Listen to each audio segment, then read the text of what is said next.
piling mo ako'y mananahan,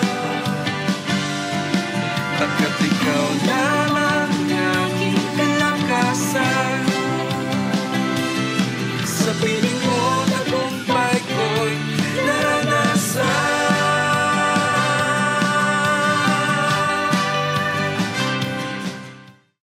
Magandang araw po sa inyong lahat. Maaring familiar na kayo sa katagang in a relationship.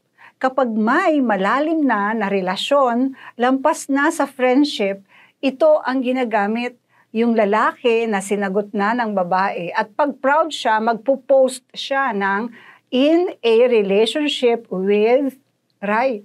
Ikaw ba ginawa mo to? Mga kapatid, alam ko na iba sa inyo ay kinikilig na. Hindi lang dahil ngayon ay September na, pumapasok na tayo sa Bear Months. Sige, dahil dyan, pag-uusapan po natin ang relasyon. Sino po dito ang may karelasyon? Oops! Iba-iba po ang klase ng relasyon natin sa buhay. May relasyon tayo sa ating mga magulang. Yan ang una. Relasyon sa asawa at mga anak, mga kamag-anakan, kaibigan, katrabaho, pwede ring landlord-tenant relationship, teacher-student relationship, at kung ano-ano pa. In short, we are all in a relationship. Hindi lang limited sa mga magkasintahan. Pero higit sa anumang relasyon, pasalamat tayo dahil may relasyon tayo sa Ama natin sa langit. Our relationship was restored to God through our Lord Jesus Christ. Amen. Ngayong araw ay papaalahanan po tayo na pagbutihin po natin ang ating relasyon sa Diyos at of course sa ating kapwa at sa ating kahit sino mang karelasyon, lalo na sa ating kapwa mananampalataya. Ang pagpapaalala po na ito ay matatagpuan sa Philippians chapter 2. So dahil lahat tayo ay may karelasyon para sa ating lahat ito. Dahil ikaw ay believer, kapatid kay Kristo, para sa iyo ito. There are 3 things that we need to do based on Philippians chapter 2 verses 1 to 10. First, being one. Pagiging isa. Saan? Sa papaanong paraan? Philippians chapter 2 verses 1 to 2. Wow, Philippians. Sounds like Philippines, o diba? Kaya ang message talaga ni Pablo sa atin sa Pilipinas. Therefore, if there is any consolation in Christ, if any comfort of love, if any fellowship of the Spirit, if any affection and mercy, fulfill my joy by being like-minded, having the same love, being of one accord, of one mind. Parang ganito lang ito, iisang kaisipan at galawan. Same love and passion for one thing. Panoorin po natin ito.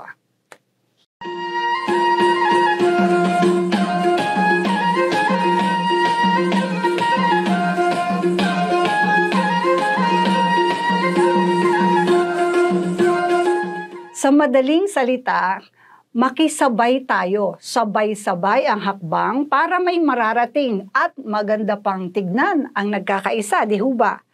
Kung anong iniisip niya, hangarin niya, galawin niya, ay makiayon ka din, basta maganda at mabuti.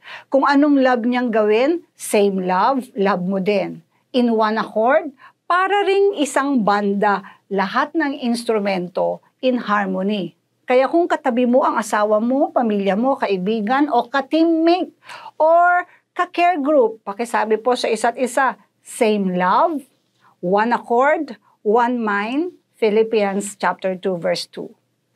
Second, no selfish ambition or conceit. Philippians chapter 2 verses 3 to 4, let nothing be done through selfish ambition or conceit, but in lowliness of mind, let each esteem others better than himself. Let each of you look out not only for his own interests, but also for the interests of others. Kailangan natin ito, bagamat mahirap gawin, yung isipin mo yung kapakanan ng ibang tao kaysa sayo. Yung isipin mong mas kailangan niya ito kaysa sayo. Kahirap, pero Ito po ang sinasabi ng Diyos, kaya pipilitin nating sundin. Kung anong gusto ni Lord, gagawin natin. Kung ayaw ni Lord, gagawin natin. Sabi nga po ng ating mga matatanda sa iglesia. Yung sabihin mo sa iba, mas magaling siya sa akin.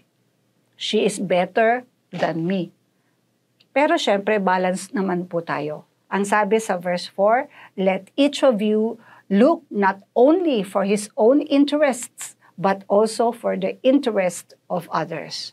Mas maganda, hangarin natin ang parehong panalo. Alam niyo po ba yung win-win principle? Panalo ka, panalo ako, panalo kami, panalo sila. Walang talo. We should look at both our own interests and the interests of others. Huwag mo namang kawawain ang sarili mo. Learn to balance. Ang ganda nga po sa salin ng Filipino. Filipos 2:4, pag malasakitan ninyo ang kapakanan ng iba at hindi lamang ang inyong sarili. In short, huwag daw po tayong maging makasarili.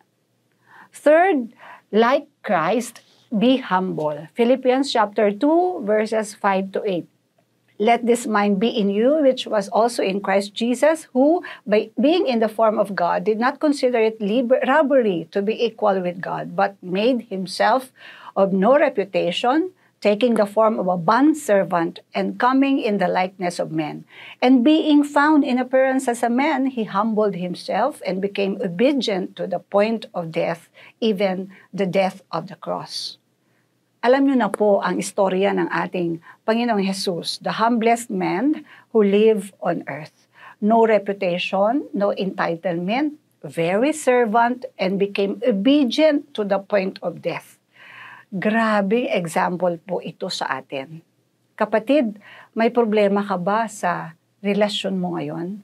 Hindi kayo bati ng mahal mo or ng kapwa mo? Nahihirapan ka bang sumunod sa leader mo? Di ka makasabay sa flow ng grupo. May ayaw ka sa mga rules and policies ng company mo.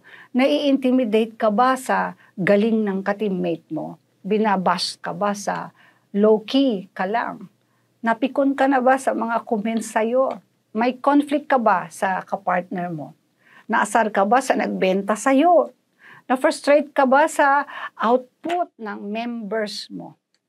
Nainis ka sa konduktor ng bus dahil siksikan na nga, pasakay pa ng pasakay. Na-imbierna ka sa cashier sa pagtanong niya, ma'am, may ipapa-discount po ba kayo? Kasi nakita niya yung puting buhok mo, akala niya senior ka na. Tapos paglabas mo, yung barker ng jeep, tinawag kang, Nay, pinamukha ka na, matanda ka na.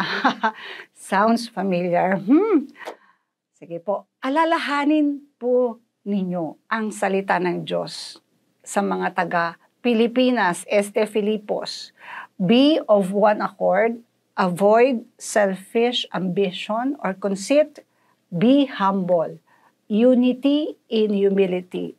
If we are humble today, someday we will be exalted tulad po ni Kristo. Philippians chapter 2 verses 9 to 11, therefore God also has highly exalted him and given him the name which is above every name, that at the name of Jesus every knee should bow, of those in heaven and of those on earth and of those under the earth, and that every tongue should confess that Jesus Christ is Lord, to the glory of God the Father.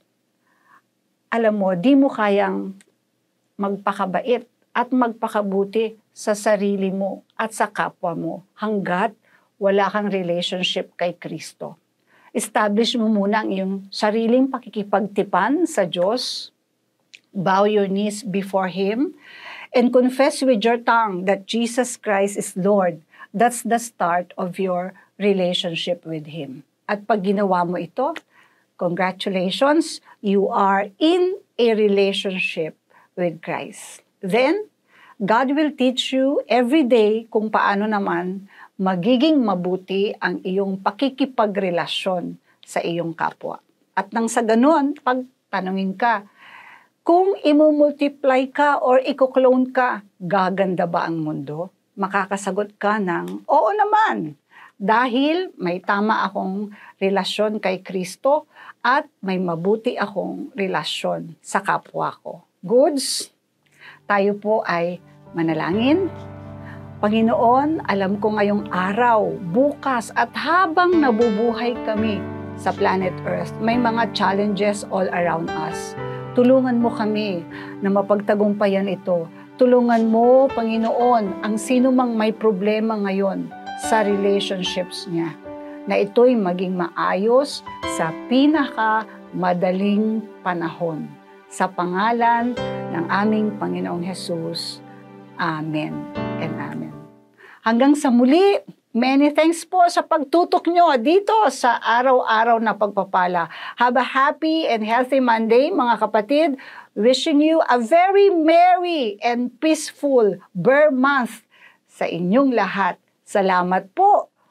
God bless us all.